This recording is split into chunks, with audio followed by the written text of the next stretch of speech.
और मेरा सौभाग्य है कि आज विश्वविद्यालय के इस पुण्य भूमि के दर्शन करने का मुझे सौभाग्य मिला।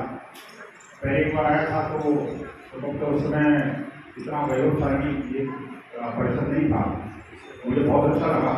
आज ये परिषद देख करके मन गदगद हो गया और उससे भी ज़्यादा मेरा मन जो प्रभावित हुआ।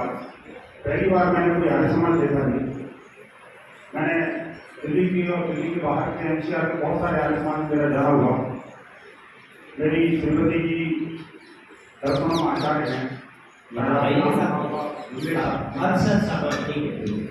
हुआ, विदेश मंसल आ गया। तो वो देश विदेश में इस वैदिक ज्ञान विज्ञान के लिए वो पूरा समय लगाती हैं। उन्होंने लगभग 10 रचनाएं भी रची हैं, 10-12 पुस्तकें लिखी हैं। और मैं विश्व परिषद के प्रवक्ता के नाते रोजाना शाम की टाइम में खासकर जो टीवी डिबेट्स पर रहता हूँ। आप लोगों ने शायद कुछ लोगों ने मुझे देखा भी होगा। प्रतिदिन अभी के विश्व परिषद की कपिलवार की केंद्रीय प्रबंध समिति की बैठक बिल्कुल सामने ही हो रही थी इस माहेश्वरी जन उपयोगी भवन में। तो उसको मुझे आने का सौभाग्य मिला। तो अभी 8 बजे की ट्रेन थी। मेरा छोटा भाई राधेश्याम बंसल यहाँ पर जो है स्वदेशी जागरण मंच का जो जोधपुर प्रांत है उसके सह प्रांत प्रचार के नाते सेवा देगा। अंकल का बहुत पुराना संदर्भ भी है। मैं भी मूलतः पहाड़ी भोजपुर का रहने वाला हूँ। भोजपुर में मेरा जन्म हुआ, 10 साल में जयपुर रहा और 1991 से अभी दिल्ली में रहा। और आप देखिए कि आर्य समाज और राष्ट्रीय स्वयंसेवक संघ और ये जो विश्व परिषद के कामों का जो समायोजन है, मैं अनेक आर्य समाजों में गया हूँ। मैं बहुत लंबा वक्तव्य नहीं करूँगा, तो समय भी कराया था, लेकिन मैं एक बात कहना चाहता हूँ आप लोगों को। आपके इस आर्य समाज को मैं मन की गहराइयों से कृतज्ञता व्यक्त करना चाहता हूँ कि सारे समाज में पोलों को रोपित किया जा रहा है जो भविष्य के भारत के भविष्य बनने वाले हैं। सामान्य तौर पर ये जो संख्या है ना, संख्या इतनी मैंने देखी है, लेकिन गणित उसका उल्टा है।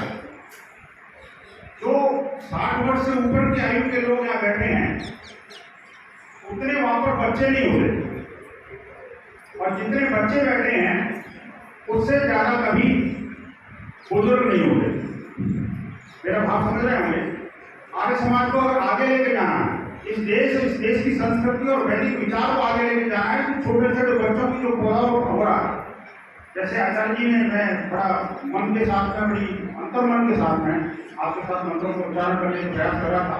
और आपने जो प्रवचन भी किए, बच्चों के उपयोगी प्रवचन किए जो बच्चे ग्रहण कर सकें। वास्तव में आज समाज को यही आवश्यकता है। और ये जो बाल संस्कार शाला है, एक तरह से जो हमारी वैदिक विधान के साथ में हमने ये किया और साथ में बालक बालिकाओं को संस्कारित किया। मेरा एक अनुग्रह है आप सबसे कि दिल्ली में हमने प्रयोग किए इस बारे में, घर घर यज्ञ हर घर यज्ञ। तो उसके लिए हम क्या करते थे कि आर्य समाज की तरफ से यज्ञ की सारी सामग्री और सुविधा और प्रबंधन, और विश्व परिषद बाकी धार्मिक संस्थाओं की तरफ से कुछ घरों को चिन्हित करके वहां पर हम यज्ञ वेदी को ले जाते थे। चारों वेदों का एक सेट लेके जाते थे और गृह स्वामी को बोलते थे भाई 1 घंटे का समय दे दीजिए आप, हम यज्ञ करेंगे, सत्संग करेंगे और उसके बाद चले आएंगे वापस। उनको कोई खर्चा भी नहीं कराते। तो इसके माध्यम से हमने काफी सारे परिवारों को जोड़ा। दूसरा जो हमारा नैमित्तिक जो कार्य है सुबह शाम यज्ञ का, उस यज्ञ की परंपरा में सिर्फ सप्ताह में 1 बार 2 बार कम से कम इस यज्ञ को यज्ञशाला से बाहर निकाल करके किसी सार्वजनिक स्तर पर यज्ञ करें और ऐसे सारे बच्चों को भी साथ में लें। तो मुझे लगता है कि देश का भविष्य जो ना, देश का जो वर्तमान जो ढांचा है, आज में देखिए सुबह वो पाकिस्तान से निर्वासित हुए हिंदुओं के उन आश्रय स्थलों को देख के आया। विश्व परिषद हिंदू दशकों से उनकी सेवा में लगा हुआ है। मैंने प्रत्यक्ष रूप से देखा कि वहाँ बस्तियां बन गई, लोगों के लिए व्यवस्था भी हो गई, और हमारे कार्यकर्ता लगभग तो उनको भारत की नागरिकता दिलाने का प्रयास भी कर रहे हैं और सैकड़ों लोगों को नागरिकता मिल भी रही है सब आगे से, आप लोगों के प्रयास से। लेकिन दुर्भाग्य से जिस स्थान पर मैं गया वहां पर जिस तरह से जिहादियों का गढ़ बनता जा रहा है, आप लोगों ने गौर किया होगा। और जो पाकिस्तानी हिंदुओं के बच्चे वहां पर रह रहे हैं उनको संस्कार शिक्षा और इस तरह की दीक्षा का बहुत जबरदस्त अभाव। आचार्य जी मैं आपके चरणों में प्रार्थना करूंगा कि आप किसी तरह से माध्यम बनिए। हमारे बीच में मानिए अनिल अग्रवाल जी हैं, मैं परिचय करना चाहूँगा। ये अनिल कि उन सारे देश भर में मतलब जो जोधपुर में रहने वाले पाकिस्तान विस्थापित हिंदुओं की चिंता कर रहे हैं और दशकों से कर रहे हैं। मैं चाहूंगा आप लोग ताली बजा करके उनका अभिनंदन करें।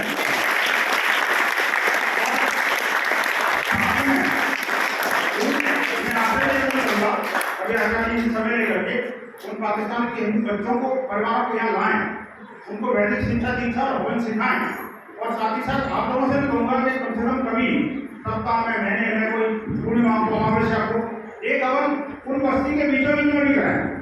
अभावग्रस्त लोगों को जब तक हमने नहीं जोड़ा तो हम आगे नहीं कहलाएंगे, क्योंकि आर्य समाज का जो नियम है वो ये भी कहता है कि अपनी उन्नति में क्या कहते हैं, सबकी उन्नति में अपनी उन्नति समझनी चाहिए। तो जब तक हम दूसरों की उन्नति नहीं करेंगे, वैदिक उन्नति, तब तक हम अपने आप उन्नत कैसे कराएंगे। और देखिए ऋषि दयानंद के बाद में स्वामी सत्यानंद ने वो जो सेवा का बीजारोपण किया था, एक छोटी सी घटना बताता हूँ आपको।